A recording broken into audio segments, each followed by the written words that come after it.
Item ಯಾವುದೇ ಇರಲಿ try ಮಾಡಿ ಆಚಿ ಚಿಕನ್ ಮಸಾಲಾ. ಇರಾನ್ ಮತ್ತು ಅಮೆರಿಕ ನಡುವೆ ಮಾತುಕತೆ ಮುರಿದು ಬಿದ್ದ ಬೆನ್ನಲ್ಲೇ ಅಮೆರಿಕ ಅಧ್ಯಕ್ಷ ಡೊನಾಲ್ಡ್ ಟ್ರಂಪ್ ಮತ್ತೆ ಫ್ರಸ್ಟ್ರೇಟ್ ಆಗಿದ್ದಾರೆ. ಕೆಂಡಾಮಂಡಲರಾಗಿದ್ದಾರೆ. ಇರಾನ್ ವಿರುದ್ಧ ಧಮಕಿ ಹಾಕೋದನ್ನು ಮುಂದುವರಿಸಿದ್ದಾರೆ. ಈಗೇನು ಹೊಸದಾಗಿ ಅವ್ರು ಹೆದರಿಸ್ತಾ ಇದ್ದಾರೆ ಅನ್ನೋದ್ರ ಡೀಟೇಲ್ಸ್ ಅನ್ನು ಕೊಡ್ತೀವಿ ನಾವು ನಿಮಗೆ. ಮಧ್ಯಪ್ರಾಚ್ಯದಲ್ಲಿ ಶಾಂತಿ ನೆಲೆಸೋದು ಮರೀಚಿಕೆ ಆದಂಗೆ ಕಾಣಿಸ್ತಾ ಇದೆ. ಯುದ್ಧದ ಕಾರ್ಮೋಡ ಆವರಿಸಿದೆ. ಸಂಧಾನ ವಿಫಲವಾದ ಬೆನ್ನಲ್ಲೇ ಟ್ರಂಪ್ ಮತ್ತೆ ಹೆದರಿಸ್ತಾ ಇದ್ದಾರೆ. ಸುಮ್ಮನೆ ನನ್ನ ಮಾತು ಕೇಳಿ, ಇಲ್ಲ ಹಿಂಗೆ ಮಾಡ್ತೀನಿ ಹಂಗೆ ಮಾಡ್ತೀನಿ ಅಂತಿದ್ದಾರೆ.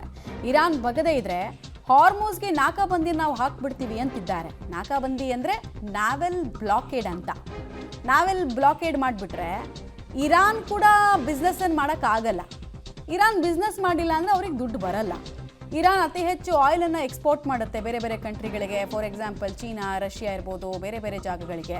ಸೊ ಇಲ್ಲಿ ನಾವೆಲ್ ಬ್ಲಾಕೇಡ್ ಮಾಡಿಬಿಟ್ರೆ ಎಲ್ಲಿಗೆ ಕಳಿಸ್ತಾರೆ? ದುಡ್ಡಂತೂ ಆಕಾಶದಿಂದ ಉದ್ರಲ್ಲ. ಹೀಗಾಗಿ ಆರ್ಥಿಕವಾಗಿ ಕಂಪ್ಲೀಟಾಗಿ ಸ್ಟಾಪ್ ಮಾಡ್ತೀವಿ ಅಂತ, ಮತ್ತು ಅಟ್ಯಾಕ್ ಮಾಡೋದಕ್ಕೂ ರೆಡಿ ಇರ್ತೀವಿ ನಾವು ಅಂತ ಹೇಳ್ತಿದ್ದಾರೆ. ಯಾವುದನ್ನು ಬಂದ್ ಮಾಡೋದ್ರ ಮೂಲಕ ಜಗತ್ತನ್ನು ಆಟ ಆಡಿಸ್ತಾ ಇತ್ತು ಇರಾನು, ಹಾರ್ಮೋಸ್ ಜಲಸಂಧಿಯನ್ನು.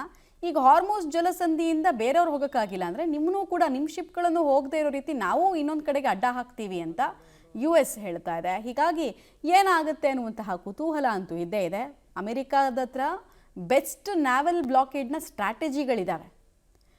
ಹೀಗಾಗಿ ಇರಾನನ್ನು ಸಂಕಷ್ಟಕ್ಕೆ ದೂಡುವಂತಹ ಪ್ರಯತ್ನದ ಭಾಗವನ್ನು ಅಮೆರಿಕ ಮತ್ತೆ ಮತ್ತೆ ಮಾಡ್ತಾ ಇದೆ. ಇತ್ತೀಚೆಗಷ್ಟೇ ಸಿವಿಲೈಸೇಷನ್ ಅಳಿಸಾಕ್ಬಿಡ್ತೀವಿ ಅಂದರು. ಈಗ ಸಂಘರ್ಷದ ಕೇಂದ್ರ ಬಿಂದುವಾಗಿದೆ ಹಾರ್ಮೂಸ್ನ ಜಲಸಂಧಿ.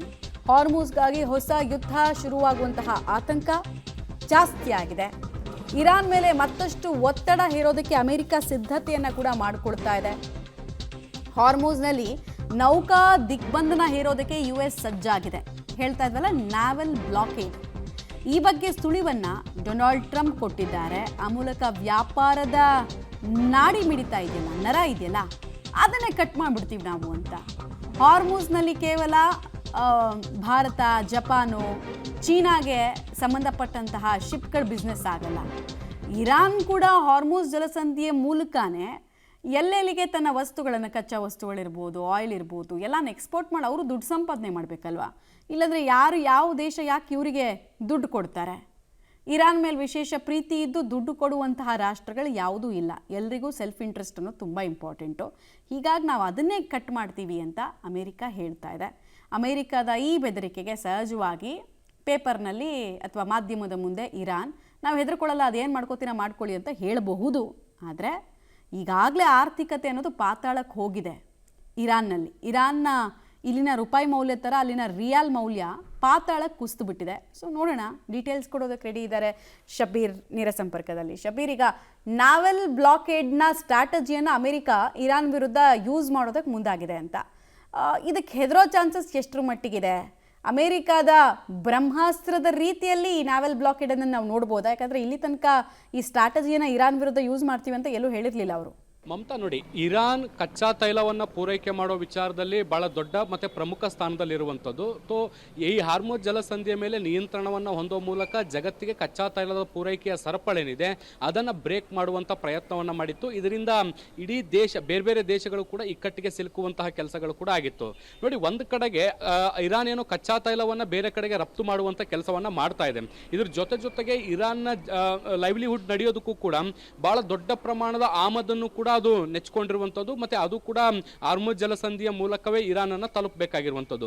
ಸೊ ಈ ಒಂದು ಪ್ರದೇಶವನ್ನು ಹೊರತುಪಡಿಸಿ ಇತರೆ ಸುತ್ತಮುತ್ತಲಿನ ಪ್ರದೇಶದಲ್ಲಿ ಅಮೆರಿಕ ಈಗ ಡಾಮಿನೆಂಟ್ ಮಾಡುವಂತಹ ಒಂದು ಸುಳಿವನ್ನು ಕೊಟ್ಟಿರುವಂಥದ್ದು. ಆ ಮೂಲಕ ಬೇರೆ ಬೇರೆ ಪ್ರಮುಖ ದೇಶಗಳಿಂದ ಇರಾನ್ಗೆ ಏನು ಕೆಲವೊಂದಿಷ್ಟು ಪ್ರಮುಖ ವಸ್ತುಗಳಾಗುತ್ತೆ, ಅದು ತರಕಾರಿ, ಬೇಳೆಕಾಳುಗಳಿಂದ ಹಿಡಿದು ಎಲ್ಲ ಥರದ ವಸ್ತುಗಳು ಏನು ಇರಾನ್ಗೆ ಎಕ್ಸ್ಪೋರ್ಟ್ ಆಗ್ತಾ ಇದೆ, ಅದನ್ನು ತಡೆಯುವಂಥ ಪ್ರಯತ್ನವನ್ನು ಮಾಡ್ತಾ ಇದೆ. ಆ ಮೂಲಕ ಇರಾನಿಯನ್ನರ ಲೈವ್ಲಿಹುಡ್ಗೂ ಕೂಡ ಒಂದಷ್ಟು ಧಕ್ಕೆ ಮಾಡುವಂತಹ ಪ್ರಯತ್ನಗಳನ್ನು ಕೂಡ ಈಗ ಸದ್ಯಕ್ಕೆ ಅಮೆರಿಕ ಪ್ಲಾನ್ ಮಾಡ್ಕೊಂಡಿರುವಂಥದ್ದು. ಇದರಿಂದ ಜನರು ಆಕ್ರೋಶಗೊಳ್ಳುವಂತಹ ಸಾಧ್ಯತೆಗಳು ಒಂದು ಕಡೆಗೆ, ಮತ್ತೊಂದು ಕಡೆಗೆ ಪ್ರಮುಖ ದಿನಬಳಕೆಯ ವಸ್ತುಗಳ ಬೆಲೆ ಕೂಡ ದೊಡ್ಡ ಪ್ರಮಾಣದಲ್ಲಿ ಏರಿಕೆ ಆಗುತ್ತೆ. ನೋಡಿ, ಈಗಾಗಲೇ ಅಲ್ಲಿನ ಆರ್ಥಿಕತೆ ಕುಸಿದು ಬಿದ್ದಿದೆ. ರಿಯಾಲ್ನ ಮೌಲ್ಯ ಪಾತಾಳಲ್ಲ, ಅದಕ್ಕಿಂತ ಕೆಳಗೆ ಬಿದ್ದು ಹೋಗಿರುವಂಥದ್ದು. ಸೊ ಈಗಾಗಲೇ ಅಲ್ಲಿ ಬಹಳ ದೊಡ್ಡ ಪ್ರಮಾಣದ ಆರ್ಥಿಕ ಸಮಸ್ಯೆಗಳನ್ನು ಎದುರಿಸಬೇಕಾದಂಥ ಸಂದರ್ಭದಲ್ಲಿ ಅಗತ್ಯ ವಸ್ತುಗಳ ಪೂರೈಕೆಯಲ್ಲಿ ಬೆಲೆಯಲ್ಲೂ ಕೂಡ ಕೊರತೆ ಆದರೆ ಮತ್ತಷ್ಟು ಹಣದುಬ್ಬರ ಹೆಚ್ಚಾಗುವಂಥ ಸಾಧ್ಯತೆಗಳು ಕೂಡ ಇದ್ದಾವೆ.